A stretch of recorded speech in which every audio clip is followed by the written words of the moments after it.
சந்தானம் அவர்கள் இப்போ ஒரு படம் எடுத்திருக்காரு டிடி நெக்ஸ்ட் லெவல் அப்படின்னு சொல்லிட்டு டைரக்டாவே யூடியூப் ரிவ்யூவர்ஸை தாக்குற மாதிரி இருக்கு. இப்போ சந்தானம் அந்த இடத்துக்கு வந்திருக்காரு. என்ன காரணம்னா அவருக்கு ஏதோ ஒரு மிகப்பெரிய தாக்கத்தை கருத்தியல் ரீதியாக பாதிப்படுகிறது. நாங்கள் போடுற படத்துக்கு ஒரு ப்ரொமோஷனாக இருக்கும். இப்போ சந்தானம் ஒரு சாதிய சாயம் பூசப்பட்ட ஒரு நடிகராக மாறிக்கலாம். தெரியுமில்ல உங்களுக்கு சார்? அந்த படத்துக்கே சர்ச்சை வந்தது சார். அதுதான் மக்கள் எதை எதிர்பார்க்கிறார்கள் என்றால், நீ நடிகனாக இருந்தால் நடிகனாக இரு. நீ அதை தாண்டி வேறு விஷயத்தை நீ யோசிக்கும் போது தான் மக்கள் ஏற்றுக்க மாட்டாங்க. இப்போ நீங்கள் ஒரு கேள்வி கேட்கலாம், விஜய் நடிகர் தானே அரசியல் வந்தார், எம்ஜிஆர் நடிகர் தானே அரசியல் வந்தார். ஜோதிகா அவர்களே ஒரு விஷயம் சொல்லியிருந்தாங்க, நீங்க இந்த படத்தை தப்பான ஒரு விமர்சனம் பண்றீங்க, ஆனால் தான் அவங்க இந்த படத்தை பார்க்க வர்றதில்லை அப்படின்னு சொல்றாங்க. திரைப்படத்தை எடுப்பதற்கு எவ்வளவு சிரமங்கள் இருப்பது அப்படிங்கிறத முதல்ல அதை பற்றியான ஒரு கருத்தியல் சொல்லக்கூடிய ஒரு புழுச்சட்டை மாறன்னு ஒருத்தர் கடுமையாக எல்லா திரைப்படத்தையும் விமர்சனம். ஆனால் அவர் எடுத்த திரைப்படம் ஓடிச்சா? இல்லை. ஏன் ஓடலை?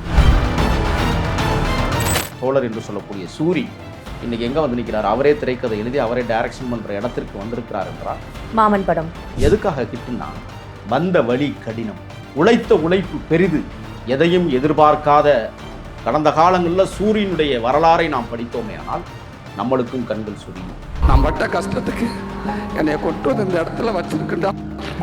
தோல்வியடைந்த டைரக்டர்லாம் நிறைய பேர் இருக்காங்க. தோல்வியடைந்ததுக்கு காரணம் என்ன? அவசர கோலம். நம்மளுக்கு ஒருத்தன் 3 கோடி ரூபா கொடுத்துட்டான், 85 லட்ச ரூபா கொடுத்துட்டான், நம்ம அதில் படம் பண்ணிடலான்னு.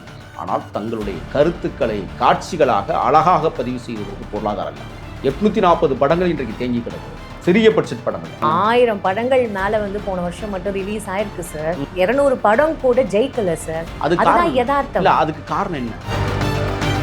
இப்ப தயாரிப்பாளர்களே இல்லைன்னு தானே சார் சொல்லணும். இல்ல, தயாரிப்பாளர்கள் தான் இருக்காங்க, யார் இல்லைன்னு சொன்னா? கார்ப்பரேட் தயாரிப்பாளர்கள் தானே சார் இருக்காங்க. கார்ப்பரேட் தயாரிப்பாளர்கள் சிறு தயாரிப்பாளர்களை நசுக்கி விட்டார்கள். தமிழ் சினிமா என்பது ஒரு 5 இருந்து ஒரு 6 நடிகர்களை மையமாக வைத்து தான் இன்னைக்கு இயங்கி ஒத்துக்கிறீங்க இல்ல? அதே மாதிரி இயக்குனர்கள்ல ஒரு 4-5 பேரை வச்சுக்கிட்டே உருட்டுறாங்க. மிகப்பெரிய படமாக இன்றைக்கு ஏதோ வர இருக்கு அப்படின்னு சொல்லி சொல்றாங்க. விஜய் அவர்கள் நடித்த படம். இந்த படம் கிட்டத்தட்ட 600 கோடியில் எடுக்கப்பட்டதாக ஒரு செய்தி கார்ப்பரேட் நிறுவனங்கள் இருக்கிறது. ஏன், என்ன காரணம்னா, விஜயை வச்சு படம் எடுத்துட்டா படம் ஓடிடும். எப்படி ஓடிடும்? 600 போடமா 1000 கோடி நம்மளுக்கு வந்துடும், 400 கோடி லாபம். இந்த எண்ணத்தின் அடிப்படையில் தான் இந்த கார்ப்பரேட் நிறுவனங்கள் செயல்படுகிறது.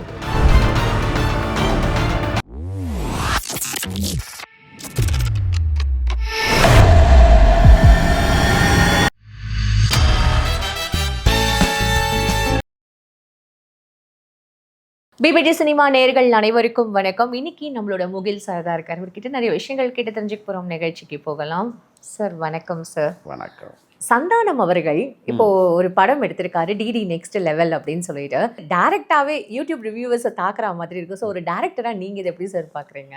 மக்கள் சிந்தனை என்பது வெவ்வேறு நிலைப்பாடில் இருக்கிறது. நாம் ஒரு கண்டென்ட்டை பற்றி பேசுகிறோம் அப்படின்னு சொன்னால் அது நேர்த்தியாக சரியாக இருந்தால் கூட கீழே நம்மளை வசைப்பாடுகிற ஒரு கூட்டம் இருக்கும். 4 சுவத்துக்களை உட்காந்து அவங்க எதையோ ஒன்று எழுதி அதை நீங்கள் பார்த்தீங்கன்னா உண்மையான பேர்கள் கூட வராது. ஃபேக் ஐடியில் தான் நிறைய பேர் மோசமான கருத்துக்களை சொல்லுவாங்க. எவ்வளவு பெரிய மனிதன், ஆற்றல் மிகுந்த மனிதனாக இருந்தாலும் கீழே அந்த கமாண்டுங்கிறது ரொம்ப கேவலமான அருவருக்கத்தக்க ஒரு விஷயம். யூடியூப் நிறுவனம் இப்போ அதை என்ன செய்யணும்னா, அருவருக்கத்தக்க வசனங்களை அல்லது அந்த வரிகளை அவர்களே நீக்கிவிட வேண்டும். ஏன்னா இது அடுத்த தலைமுறைக்கு தவறுதலான ஒரு முன்னோட்ட பாதையை உருவாக்கும். எடுத்துக்காட்டு, நான் என் வாழ்க்கையிலே நான் சொல்கிறேன்னே, நான் வீரப்பனாரிடம் இருந்தவன். நான் காடுகளில் நடந்த நிகழ்வுகளை பிரதிபலிக்கிறேன். நான் கீழே கமாண்டில் என்ன எழுதுறான்னா, வாங்க குருமான்னு எழுதுறான், வாங்க சமையல்காரன்னு எழுதுறான். ஏன்னா நான் வீரப்பனார்ட்ட சமைச்சேன். நான் என்ன சொல்கிறேன்னா, வீவர்ஸ் என்று சொல்லக்கூடியவர்கள் அதன் வாழ்வை அனுபவித்திருக்க வேண்டும். நான் வாழ்ந்தேன் அவர் கூட அப்படின்னா நான் வாழ்ந்திருக்கிறேன், எனக்கு தெரியும். தெரியாத சில பேர் சுவத்துக்குள்ள உட்கார்ந்துட்டு தாறுமாறாக இந்த பதிவுகளை எழுதுவது என்பது உண்மையிலேயே இது ஏன் யூடியூப் நிறுவனம் இன்னும் கண்டுக்காமல் இருக்குது, ஏன் பார்க்காம இதை கவனிக்காமல் இருக்கிறாங்க? இப்போ சந்தானம் அந்த இடத்துக்கு வந்திருக்கிறாரு. என்ன காரணம்னா, அவருக்கு ஏதோ ஒரு மிகப்பெரிய தாக்கத்தை கருத்தியல் ரீதியாக பாதிப்படையாது. சார் இப்போ அப்படி பார்த்தா இல்ல சார், இப்போ இது எல்லா படங்களுக்கும் சார்ந்த ஒரு ஒரு இதுவாக தான் இருக்கு. இப்போ இந்த கங்குவா, ரோலெக்ஸ் இந்த மாதிரியான ஒரு படங்கள் ஓடாததுக்கான காரணம் என்னன்னு சொல்லப்படுதுன்னா, ஜோதிகா அவர்களே வந்து ஒரு விஷயம் சொல்லியிருந்தாங்க. நீங்க இந்த படத்தை தப்பான ஒரு விமர்சனம் பண்றீங்க, தப்பான ஒரு இது வந்து இந்த விஷயங்கள் நீங்க சொன்னதுனால அது மக்களுக்கு கொண்டு போய் சேருது, அதனால தான் அவங்க இந்த படத்தை பார்க்க வர்றதில்லை அப்படின்னு சொல்றாங்க. இது எப்படி சார் ஸ்டாப் பண்ண முடியும்? இல்லை, இது சரியான கேள்வி. என்னென்னா, திரைப்படத்தை எடுப்பதற்கு எவ்வளவு சிரமங்கள் இருப்பது அப்படிங்கிறத முதல்ல அதை பற்றியான ஒரு கருத்தியல் சொல்லக்கூடியவர்கள் உணர வேண்டும். இப்போ புழுச்சட்டை மாறன்னு ஒருத்தர் வந்து கடுமையாக எல்லா திரைப்படத்தையும் விமர்சனம் பண்ணுவார். ஆனால் அவர் எடுத்த திரைப்படம் ஓடிச்சா? இல்லை. ஏன் ஓடலை? புரியுதுங்களா? சரி. இப்போ கருத்து சொல்லக்கூடியவர்கள் தனக்கான தகுதியில் இருந்து கருத்து சொல்லணும். அப்போ நீ 100 படம் எடுத்து அது ஹிட்டான மட்டும் தான் நீ கருத்து சொல்ல முடியும்னு நீங்கள் சொல்கிறீங்களா? அப்படி இல்லை, அப்படி இல்லை. நீ ஹிட் ஆகுது ஆகலை, மக்களுக்கு சென்றடையக்கூடிய நல்ல கருத்துள்ள படங்கள் ஓடாமல் இருக்கிறது எத்தனையோ படங்கள் இருக்கே. அந்த இயக்குநர்கள் எவ்வளவு சிரமப்பட்டிருப்பாங்க. ராமனும் ஒரு படம் வந்தது. அந்த படம் மக்கள் மத்தியில் பெருசாக பேசப்பட்டதா? இல்லை. ஆனால் ஆழமான கருத்துக்கள் கொண்ட திரைப்படம். இல்லை சார், அது ஒரு தாக்கத்தை கிரியேட் பண்ணுச்சுன்னு சொல்லணும். இல்லை, தாக்கத்தை கிரியேட் பண்ணாலும் மக்கள் மனதில் கரகாட்டக்கார மாதிரி நின்றுச்சா?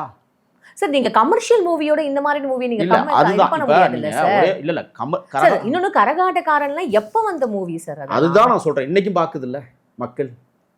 குடகு மலை காற்றில் வரும், நீங்க கேட்காம இருக்கீங்களா? சரி.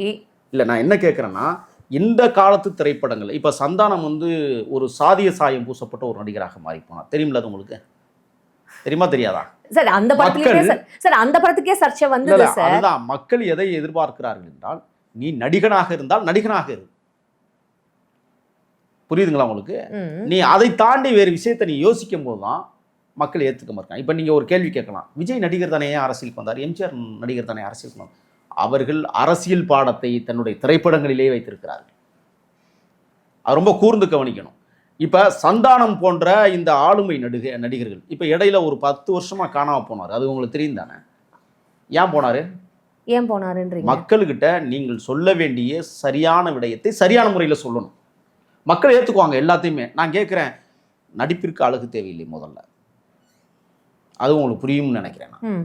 இப்போ வடிவேல் போன்ற மிகப்பெரிய ஜாம்பவான்கள் ஆரம்ப நிலையில் அது நடிக்கிற உடம்பு மாதிரியா இருந்தது? எப்படி வளர முடிந்தது? யோசித்தார்கள். மக்களுடைய அன்றாட வாழ்வியல் முறையை அவர்கள் படமாக்க வேண்டும் என்று தீர்மானித்தார்கள். உட்கார்ந்து குழுவாக பேசினார்கள். ஒவ்வொருத்திட்ட இருந்து ஒவ்வொரு நகைச்சுவை தோன்றியது. அதனால தான் வடிவேல் போன்றவர்கள் வெற்றி பெற்றார்கள். இன்னொரு சம்பவத்தை நான் சொல்கிறேன். இன்னைக்கு என்னுடைய சக நண்பர் தோழர் என்று சொல்லக்கூடிய சூரி இன்னைக்கு எங்கே வந்து நிற்கிறார்? அவரே திரைக்கதை எழுதி அவரே டைரக்ஷன் பண்ணுற இடத்திற்கு வந்திருக்கிறார் என்றால் சார் அந்த படமும் இப்போ ஹிட்டு தான் சார். ஏன்னா மாமன் படம் எதுக்காக ஹிட்டுன்னா, வந்த வழி கடினம், உழைத்த உழைப்பு பெரிது, எதையும் எதிர்பார்க்காத அந்த தியாகம். கடந்த காலங்களில் சூரியனுடைய வரலாறை நாம் படித்தோமே ஆனால் நம்மளுக்கும் கண்கள் சொரியும். ஏன்? இந்த திரைப்படத்துறையில் சாதிப்பதற்கு எண்ணற்ற தியாகங்களை செய்ய வேண்டிய ஒரு சூழல். இப்போ நான்லாம் வந்து திரைப்படத்தில் சாதிக்கணுங்கிறதுக்காகவே அரசியலுக்கு போகாமல் இருக்கேன். எல்லாரும் சொல்கிறாங்க நீங்கள் அரசியலை தேர்வு செய்யுங்க, சினிமா வேண்டாங்கிறாங்க. இல்லை, நான் திரைப்படம் எடுத்துகிட்டு நான் அரசியலுக்கு வரேங்கிறேன். நான் அரசியலை முழுசாக படித்திருக்கிறேன், ஆனால் சினிமாவை படித்து கொண்டிருக்கிறேன். இப்போ ரெண்டுக்கு வித்தியாசம் இருக்குல்ல. இப்போ சந்தானம் அரசியலை கற்றுக்கொள்ளவில்லை, சினிமாவை கற்றுக்கொண்டார். ஆனால் அது சரியாக பயன்படுத்தினாரானா? இல்லை. இன்னைக்கு நான் சொல்கிறேன், சத்யராஜ் போன்ற மிகப்பெரிய ஆளுமைகள் தமிழ் சினிமாவில் நான் பார்த்துருக்குறோம். அவருடைய நடிப்பு என்பது இன்றைக்கும் மக்கள் பேசுகிறாங்கன்னு சொன்னால் யதார்த்தம். பெரியாருங்கிற படத்தில் அவர் நடித்த கதாபாத்திரம், 9 ரூபா நோட்டில் நடித்த அந்த கதாபாத்திரம் மக்களால் அங்கீகரிக்கப்பட்டது. இன்னைக்கு மக்கள் எதை தேடி போகிறாங்கங்கிறது நீங்கள் உணரணும். என்னென்னா, வாழை என்கிற ஒரு திரைப்படம். என்ன கதை? வாழைத்தாறு வெட்ட போனால் அங்கே ஒரு சின்ன காதல், வலி மிகுந்த வாழ்க்கை, அவங்களோட பேக்ரவுண்டும் அவங்க என்ன மாதிரியான கஷ்டப்படுறாங்கன்ற அந்த வலி நிறைந்த ஒரு விஷயங்களை அது ஒரே வரியில அந்த கதையை எடுத்துக்கிட்டு உள்ள என்ன செய்யணுங்கிறத மாரி செல்வராஜ் போன்றவர்கள் பக்காவா உருவாக்குனாங்க. இன்னைக்கு அந்த படம் வெற்றி பேசுகிறோம். குறைந்த பட்ஜெட்டில் எடுக்கப்பட்ட அந்த திரைப்படத்தை நம்ம இப்போ பேசுகிறோம். கடைசியா கிளைமேக்ஸ்ல நம்ம புதுவை சித்தன் பாடி அந்த பாட்டோட நடித்த நடிப்பு என்பது மக்கள் மனசுக்குள்ள போய் ஒரு அழுத்தத்தை கொடுத்தது. நீங்க அழகின்னு ஒரு படம் வந்துச்சு, தங்கர்புச்சாமி ஆமா சார். படம். ஒளியிலே தெரிவது தேவதையா, இந்த பாட்டை எவன் கேட்டாலும் நின்று கேட்டுட்டு போவான். கமர்ஷியலுக்கு நீங்க வேணா குருவி கொத்துன கொய்யா பழம் கொண்டு வந்து தரவா. இங்க கமர்ஷியலும் இருந்தது, வாழ்வும் இருந்தது. அழகி படம் வெற்றி அடைந்தது.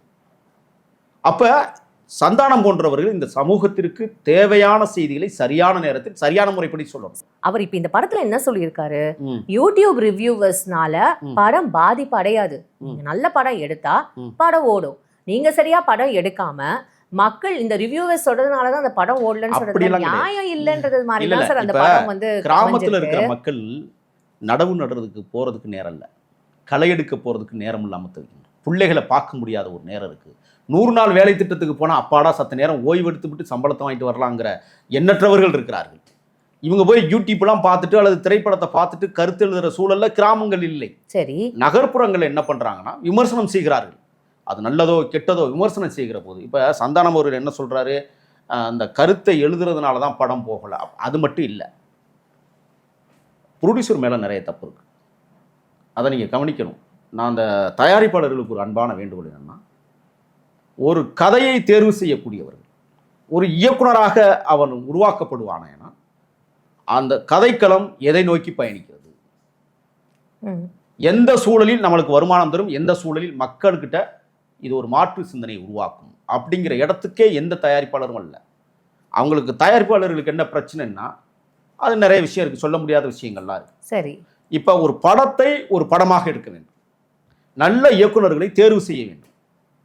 நீங்கள் ஏதோ ஒரு படம் எடுத்துலாம். இன்னொன்று என்ன, அந்த டைரக்டர்கள் இருக்காங்கல்ல, தோல்வியடைந்த டைரக்டர்லாம் நிறைய பேர் இருக்காங்க. தோல்வியடைந்ததுக்கு காரணம் என்ன, அவசர கோலம். நம்மளுக்கு ஒருத்தன் 3 கோடி ரூபா கொடுத்துட்டான், 85 லட்ச ரூபா கொடுத்துட்டான், நம்ம அதில் படம் பண்ணிடலான்னு நினைக்கிறீங்க. ஆனால் தங்களுடைய கருத்துக்களை காட்சிகளாக அழகாக பதிவு செய்வதற்கு பொருளாதாரம் இல்லை. 840 படங்கள் இன்றைக்கு தேங்கி கிடக்கிறது, சிறிய பட்ஜெட் படங்களை. ஏன் நான் இதெல்லாம் சொல்ல வரேன்னா சார், போன வருஷம் எத்தனை படங்கள் வந்து ரிலீஸ் ஆச்சுன்னு தெரியுமா சார்? எத்தனை படங்கள் தோல்வி அடைஞ்சதுன்றது தெரியுமா சார்? 1000 படங்கள் மேல வந்து போன வருஷம் மட்டும் ரிலீஸ் ஆயிருக்கு சார். 200 படம் கூட ஜெயிக்கல சார். அதுதான் யதார்த்தம். இல்ல, அதுக்கு காரணம் என்ன? மக்கள் எல்லாத்தையும் அங்கீகரிப்பதற்கு தயாராக இருக்கிறார். கமெண்ட்ஸை பார்த்து தான் படம் பார்க்க போகணுங்கிறது இல்லை, அங்கீகரிப்பதற்கு தயார். நீ என்ன சொல்ல வராங்கிறது முக்கியம் இருக்குல்ல. சோ படங்கள் இங்க சரியா எடுக்கப்படாததுனால தான் மக்கள் தியேட்டருக்கு வரலன்றது ஒரு இது இருக்குல்ல சார். ஆமா, கண்டிப்பா. ரிவ்யூ சொல்றதுனாலயோ இல்ல மக்கள் கிட்ட நீங்க வியூஸ்லாம் யாரும் போய் படிச்சிட்டு இருக்குது. இப்போ நம்ம பேசுறோம், வியூஸ் எத்தனை பேர் நீங்க படிப்பாங்கன்னு நீங்க எழுதுறாங்க, நிறைய பேர் எழுதுறாங்க. ஏன்னா இன்னொன்று தெரியுமா, அந்த இப்போ அண்மையில் பார்த்தீங்கன்னா அரசியல்லையும் கொஞ்சம் பாமக மாநாடு, முழு சித்திரை நிலவு மாநாடு. அதில் ஒருத்தன் வந்து அந்த மஞ்சள் துண்டை கட்டிக்கிட்டு அண்ணன் திருமாவையும் தமிழ்நாடு முதலமைச்சரையும் ரொம்ப இழிவாக பேசி அது ஒரு கண்டென்ட் பரபரப்பாக பேசப்பட்டது. அவன் இப்போ கைது செய்யப்பட்டிருக்கிறாங்கிறது வேற. ஆனால் கீழே கமாண்டில் தமிழ்நாடு எப்படி போய் கொண்டிருக்கிறதுனா, நான் சொல்கிறேன் உங்களுக்கு, நீங்களும் நானும் இப்போ பேசுகிற இந்த சம்பவங்கள் முக்கியமானதாக இருந்தாலும் சாதி ரீதியாக பேசுகிற போது மற்ற சாதிகள் பார்ப்பதில்லை. ஒரு சாதி, இப்போ எடுத்துக்காட்டு வடகாடு கலவரத்தை பற்றி நான் பேசணுமே, ஆனால் கீழே கமாண்ட் எழுதுறான் பாருங்க, 20 பேர் எழுதுவான். நம்மளை என்ன சொல்லுவான், நக்கின்னு எழுதுவான். ஆனால் அந்த சம்பவத்தை அவன் காது கொடுத்து கேட்பதற்கு தயாராக இல்லை. ஏன்? அவனுக்குள்ள சாதிய மனோபாவம் ஊறி போய் கிடக்கு. அது அது அந்த சமூகத்தினுடைய பிரச்சனை, நம்மளுக்கு ஒன்றும் இல்லை. அதனால வியூவர்ஸ் பார்க்க மாட்டாங்க. ஸோ எந்தெந்த சமூகம் சார்ந்த ஒரு பிரச்சனைகள் அந்தந்த சமூகம் சார்ந்தவங்க தான் பார்க்குறாங்க. அப்படி கொண்டு போயிட்டாங்க இன்னைக்கு. நீங்கள் ஒன்றும் இல்லைங்க, தம்ப்லைனில் வந்து நீங்கள் வந்து ஒரு நடிகையை நிர்வாண குலத்தோடு போட்டால் பார்க்குறாங்க, எப்படி அது?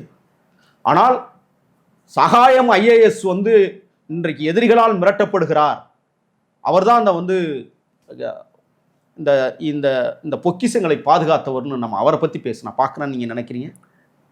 தள்ளி விட்டுறாங்க சார். இங்க அரசியலை விட சினிமா நிறைய போய் சேர்ந்துருக்குன்னு தான் சார் இப்ப நிறைய பேரோட வந்து ஒரு கருத்தா கூட இருக்கு. இல்ல, அதுதான் தவறானதுன்னு நான் சொல்ல வரேன். மக்களுக்கு, இங்க இருக்கிற மக்களுக்கு வந்து அரசியலை விட சினிமா தான் நிறைய போய் சேர்ந்து இருக்கு அப்படின்ற மாதிரியான ஒரு புரிதல். இன்னைக்கு கமர்ஷியலா நீங்க எடுத்துக்காட்டு சொல்றேன், சரிகமாப்பா நிகழ்ச்சி நடக்குது. இந்த பக்கம் வந்து சூப்பர் சிங்கர் நடக்குது. ம். ரெண்டையுமே மக்கள் அளவு கடந்து பார்க்குறாங்க. நம்ம பார்க்குறோம் கீழே பார்வையாளர்கள் எவ்வளோ பேர் பார்த்துருக்குறாங்கன்னு. கீழே கமாண்டில் ஒவ்வொரு பாடகரோ பாடகியோ பாடுகிற போது அதுக்கு தகுந்தாப்புல கமாண்டில் ம். எழுதுறாங்க. எந்த விதத்துலையும் அந்த மாதிரி நிகழ்ச்சிகளில் அசிங்கமாக கமாண்ட் எழுத மாட்டாங்க. ஒரு பொண்ணுக்கு ஆதரவு தெரிவிப்பாங்க, அல்லது ஒரு பையனுக்கு ஆதரவு தெரிவிப்பாங்க, சூப்பர்னு எழுதுவாங்க, உன் குரலில் மயங்கினேன்னு எழுதுவாங்க. ஆனால் ஒரு அரசியல் கட்சி தலைவரை பற்றி நாம் பேசினால், அவர் செய்த தவறுகளை பேசினால், அந்த அரசியல் கட்சியை ஆதரிக்கக்கூடிய நபர்கள் கீழே வந்து என்ன எழுதுறான், எவ்வளவு அசிங்கமா எழுதணுமோ அவ்வளவு அசிங்கமா எழுதுறான். அப்ப அவனுக்கு அரசியல் புரிதல் இல்லை, அரசியல் பாடம் அவனுக்கு தெரியவில்லை. நீங்க அதே மாதிரி இப்ப நான் பேசின ஒரு வீடியோ பல லட்சங்களை தொட்டது, ஒரு நேரம் கான்ட்ரவர்சி ஆனது. அயோத்தியில் ராமர் கோயில் கட்டுறாங்க, ராமர் கோயில் ஏன் கட்டுறீங்கிற ஒரு விஷயத்தில் நான் வந்து சில விமர்சனங்கள் வச்சேன். அந்த விமர்சனத்துக்கு வந்து கமாண்ட் எல்லாருமே பயங்கரமாக எழுதுனாங்க. தசரதனுக்கு எப்படா 10,000 முன்னாட்டின்னு நான் கேட்டேன். குதிரைக்கு பிறந்தவன் ராமன் என்று மறுநாள் காலையில் அந்த குதிரையை அஸ்வமேத யாகம் நடத்தி கொன்றார்கள் அப்படிங்கிற ஒரு விஷயத்தை, எப்படி அறிவுக்கு எட்டாத ஒரு விஷயத்தை நான் ஏற்றுக்கொள்வது, நான் இந்து மதத்தை சார்ந்தவன் என்று நான் பேசினேன். அது பெரிய கான்ட்ரவர்சியாக இருந்துச்சு. எனக்கு அது அந்த மாதிரி பேசுனதுக்கே வழக்கு இருக்கு. ஆனால் நான் வீரப்பனாரை பற்றி ஆரம்ப நிலைகளில் காட்டுக்குள் நடந்த விஷயங்கள், அவர் எப்படியெல்லாம் தன்னுடைய பாதையை வழியமைப்பார், அப்போ அதில் வந்து என்ன எழுதுறாங்கன்னா கீழே, ஆமாம் இவர் பெரிய வெண்ணெய் எழுதுறான் கீழே. எதுக்காக நான் சொல்ல வரேன்னா, அவன் காடுகளுக்குள் பயணித்தவனா, அவன் காட்டை பற்றி தெரிந்து கொண்டவனா, ஒரு நாள் காட்டிற்குள் சமதள காட்டிற்குள் அல்லாமல் ஒரு மலை ஏறி இறங்கியவனா. ஆனால் அவன் எழுதுகிற கருத்துக்கள் அது மட்டும் இல்லை, என்னை வந்து வசைமொழி பாடிய பிரபலங்களும் இருக்காங்க தமிழ்நாட்டில். யூடியூப் சேனலில் போய் உட்காந்து முகில் யாருன்னு தெரியுமா அப்படின்னு இன்னைக்கு யார் கேட்டது? வா கௌதமன் ஒரு இயக்குனர் படையாண்ட மாவீரான்னு ஒரு படம் எடுக்கிறாரு, வரட்டும் படம் பார்த்துக்கும். பெத்த பிள்ளையே திருத்த முடியாத கௌதமன் போன்றவர்கள் என்னை வசிப்பாடினார்கள். ஒரு பத்திரிகையாளன், போட்டோகிராஃபர் ஒருத்தன், பத்திரிகையாளனுங்கிற போர்வையில் என்னை அவன் தான் முதல்ல சமையல்காரன்னு எழுதுனான். சமைச்சு சாப்பிட்றது குத்தமா சொல்லுங்க? ஒரு தலைவனுக்கு சமைத்து கொடுப்பது என்பது எவ்வளவு புனிதமானது. யாருக்கு நீங்க சமைச்சு கொடுக்குறீங்கன்றது ஒரு மேட்டர் இருக்குல்ல சார். மேபி அதை வச்சு அவங்க எல்லாருமே அந்த மாதிரியான ஒரு விஷயம் பேரை வச்சு தானே அவனும் சம்பாதிக்கிறான். அதை பார்க்கணும்ல. முதல்ல ஒரு வனம் சார்ந்த வாழ்க்கைக்குள்ள நாம் வாழ்கிற போது கம்யூனிச தத்துவம் தான், சுழற்சி முறையில் சமையல். அதெல்லாம் நான் செட்டிநாட்டில் பிறந்தேங்கிறத நான் நல்லா சமைப்பேன், எங்கள் அம்மா கிட்ட இருந்து நான் கற்றுக்கிட்டேன்.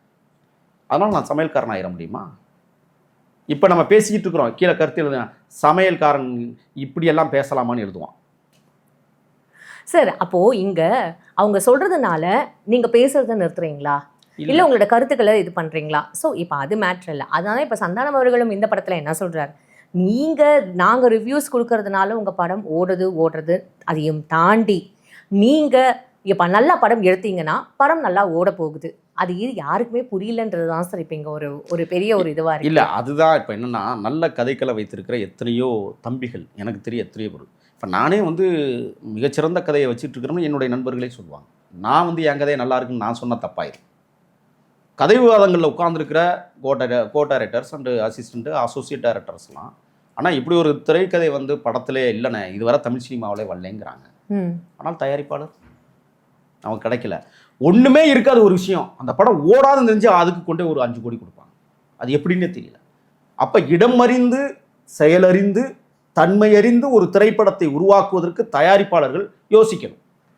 ஒரு டைரக்டராக வர்றவன் நம்மளுக்கு ஒரு தயாரிப்பாளர் கிடைச்சிட்டான், நம்ம ஏதோ ஒரு கதையை சொல்லி இந்த படத்தில் சம்பாரிச்சிடணும் அப்படின்னு நினைக்கக்கூடிய இயக்குநர்களும் இருக்கிறார்கள் சார். அந்த காலத்துல இருந்த தயாரிப்பாளர்களும் இப்ப இருக்கிற தயாரிப்பாளர்களும் நிறைய வேறுபடுறாங்க சார். இன்னொன்னு இப்ப தயாரிப்பாளர்களே இல்லைன்னு தானே சார் சொல்லணும்? இல்ல, தயாரிப்பாளர்கள்லாம் இருக்காங்க, யார் இல்லைன்னு சொன்னா? கார்ப்பரேட் தயாரிப்பாளர்கள் தானே சார் இருக்காங்க. அப்படி பார்த்தா இதுக்கு காரணம் என்னன்னா, நீங்க சொல்வதை போல அந்த கார்ப்பரேட் தயாரிப்பாளர்கள் வந்து சிறு தயாரிப்பாளர்களை நசுக்கி விட்டார்கள். ஆனால் கார்ப்பரேட் தயாரிப்பாளர்கள், நான் என்ன கேட்குறேன்னா, தமிழ் சினிமா என்பது ஒரு 5 லிருந்து ஒரு 6 நடிகர்களை மையமாக வைத்து தான் இன்னைக்கு இயங்கிக்கிட்டு இருக்கு. ஒத்துக்கிறீங்கல்ல அதை? ம். அதே மாதிரி இயக்குனர்கள்ல ஒரு 4-5 பேரை வச்சுக்கிட்டே உருட்டுறாங்க. ஏன்னா அவங்களுக்குன்னு ஒரு பேர் அவங்க சம்பாதிச்சிட்டாங்கல்ல சார். இப்ப இருக்கிற இப்ப ஒரு இதுல காலகட்டத்துல இந்த டைரக்டர் எடுத்தா ஓகே, படம் ஒரு எக்ஸ்பெக்டேஷன் இருக்குல்ல. இப்போ கூலி லோகேஷ் கனகராஜ் எடுத்தா ஒரு எக்ஸ்பெக்டேஷன் கிரியேட் ஆயிடுச்சு. கார்த்திக் சுப்புராஜ் எடுத்த ரோலெக்ஸ் கூட இப்போ படம் ஓடலையே, ஃப்ளாப் அதுதான். தானே. இப்ப நான் என்ன கேட்குறேன்னா, நீங்க சரியான இடத்துக்கு வந்திருக்கிறீங்க. முரளி பையன் 2வது பையன் ஒரு படம் நடிச்சாரு. ஆமா சார். வந்ததும் தெரியல, போனதும் தெரியல. அது என்ன பட்ஜெட்னு தெரியுமா? 60 கோடின்னு சொன்னாங்க. ஆனால் தியேட்டரில் 3 நாள் கூட ஓடல. தெரியுமா உங்களுக்கு? தெரியும் சார். அப்ப 60 கோடியை செலவழித்து நீங்க 1 கோடி கூட லாபம் எடுக்கல அப்படின்னு சொன்னா உங்களுடைய புரிதல் சரியாக இல்லை. இத்தனைக்கும் மிகப்பெரிய டைரக்டர் எடுத்த படம்.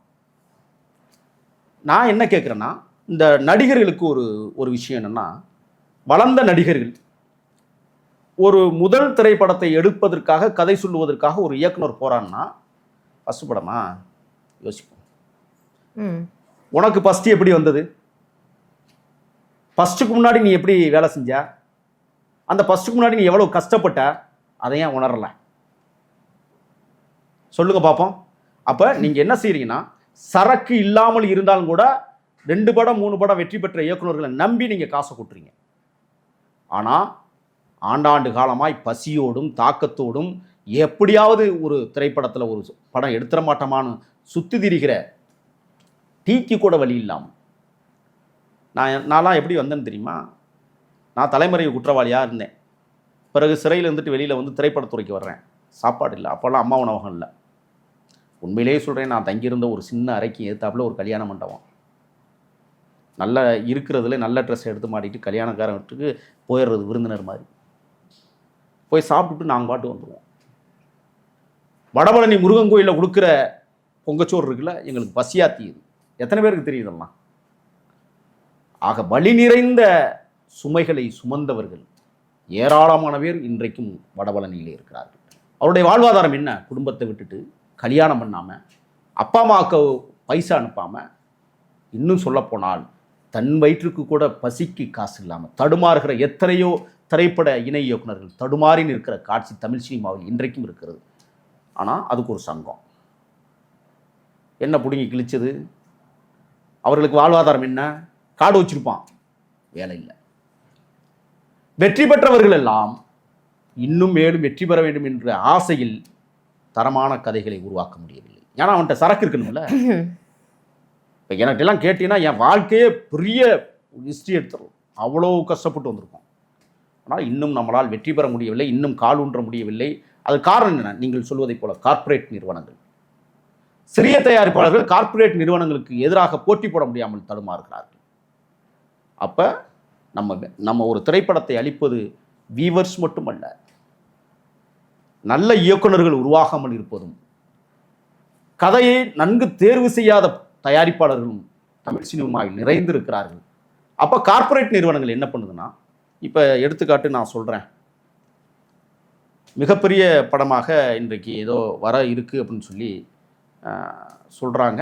விஜய் அவர்கள் நடித்த படம். இந்த படம் கிட்டத்தட்ட 600 கோடியில் எடுக்கப்பட்டதாக ஒரு செய்தி. கார்ப்பரேட் நிறுவனங்கள் எடுக்கிறது. ஏன், என்ன காரணம்னா, விஜயை வச்சு படம் எடுத்துட்டா படம் ஓடிடும். எப்படி ஓடிடும்? 600 போடமா 1000 கோடி நம்மளுக்கு வந்துடும், 400 கோடி லாபம். இந்த எண்ணத்தின் அடிப்படையில் தான் இந்த கார்ப்பரேட் நிறுவனங்கள் செயல்படுகிறது.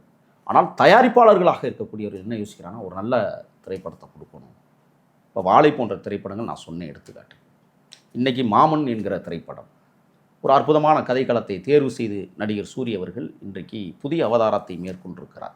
அப்போ நாம் வீவர்ஸ்களாக இருக்கக்கூடியவர்கள் கஷ்டப்படுபவர்களுக்கு துணையா நிற்கணும். அவனை காலி பண்ணுற வேலையை தான் வீவர்ஸ் நிறைய பேர் பண்ணுறாங்க. ஆக வீவர்ஸ்களால் மட்டும் திரைப்படம் அழியவில்லை, நல்ல கதைக்களம் இல்லாத சூழலும், திறமை வாய்ந்த இயக்குநர்கள் உருவாகாமல் இருப்பதும், திறமையற்ற இயக்குநர்களாக இருக்கக்கூடியவர்களுடைய பேச்சை நம்பி பணத்தை கொட்டுகிற தயாரிப்பாளர்கள். சில பேர் அப்படியே அழகாக பேசுவாங்க, நான் பார்த்துருக்கேன். டைரக்டர் ஆகக்கூடியவங்க, சார் அப்படி சார் அப்படின்னு நடிச்சிருவாங்க, அதுக்கு மதிமயங்கிடுவான். ஆனால் கேமராவுக்கு முன்னாடி போய் காட்சி வைக்கிற போது நடுங்கி துளைக்கும். என்ன எடுக்கிறது? நான் ஒரு திரைப்படத்தில் வேலை செஞ்சேன், சித்திரப்பூவின்னு ஒரு திரைப்படம். அந்த டைரக்டர் வந்து எங்கே போனார்னே தெரியல இன்னைக்கு வர. அதான் ஃபஸ்ட்டு, அதான் கடைசி. ஸ்கிரிப்ட் இல்லாமையே திரைப்படம் பேப்பரில் இருக்கணும். நான் ஒரு திரைக்கதையை உருவாக்கி வைத்திருக்கிறேன் என்றால் அந்த திரைக்கதை நான் செத்து போகிறேன்னு வச்சுக்கோங்க, என்னுடைய கோ டைரக்டர் அந்த படத்தை எடுக்கணும். என் மூளைக்குள்ள என்ன இருக்கு, என்ன இருந்தது, அதை படமாக்க வேண்டும் அப்படிங்கிற விஷயத்தை ஒரு இயக்குனர் உருவாக்கி வைத்திருக்கிற இயக்குனரை தேர்வு செய்ய வேண்டும் தயாரிப்பாளர்கள். தமிழ் சினிமாவில் இல்லை. இப்போ தமிழ் சினிமா ஒரு 6-7 பேரை மையமாக வைத்தும் ஒரு 6-7 பேர் இயக்குனர்களை மையமாக வைத்தும் சுருங்கி கிடக்கிறது தமிழ் சினிமா. இது இப்படியே நகலுமேயானால் தமிழ் திரைப்படம் மிகப்பெரிய ஆபத்தான ஒரு சூழலில் மாட்டி சிக்கி தவிக்கப் போகிறது. அதற்கு எடுத்துக்காட்டு இன்னைக்கு பெப்சியில் பிரச்சனை. ஏன் பெப்சியில் பிரச்சனை? அணுகுமுறை தவறுகளாக இருப்பதால் இன்னொரு நிறுவனத்தை உருவாக்கிட்டாங்க சார். ஆல்ரெடி உருவாக்கிட்டாங்க. இன்னைக்கு அது முதலமைச்சர்கிட்ட போய் நிற்கிது. ஆக தமிழ் திரைப்படம் என்பது இன்றைக்கு கார்ப்பரேட் நிறுவனங்களின் கைகளில் போய் சிக்கி தவிக்கிறது. சிறிய முதலீடு படங்கள் வெளிவர துடிக்கிறது, ஆனால் முடியவில்லை. முதல்ல இந்த 6-7 நடிகர்களை பிம்பத்தை உடைக்கணும் தமிழ் சினிமாவில். இந்த வெற்றி பெற்ற இயக்குனர்கள் என்கிற போர்வையில் சரியான திரைக்கதை கூட இன்னைக்கு கொடுக்க முடியாத இயக்குனர்களை உடைக்கணும். புதிய இயக்குனர்கள் புதிய சிந்தனையோடு வருவதற்கு தயாராக இருக்கிறார்கள். ஆனால் தயாரிப்பாளர்கள் யோசிக்கிறார்கள். Fine sir. இப்போ நீங்கள் சொல்கிற இந்த விஷயங்கள் எல்லாமே எந்த மாதிரியான ஒரு மாற்றத்தை கொடுக்க போகுது அப்படின்றத வரப்போகிற காலம் தான் டிசைட் பண்ணும். இவ்வளோ நேரம் எங்களுக்கு எவ்வளோ விஷயங்களும் ரொம்ப அழகாக எடுத்து சொன்னீங்க. உங்களோட பொன்னான நேரத்துக்கு ரொம்ப நன்றி சார். நன்றி.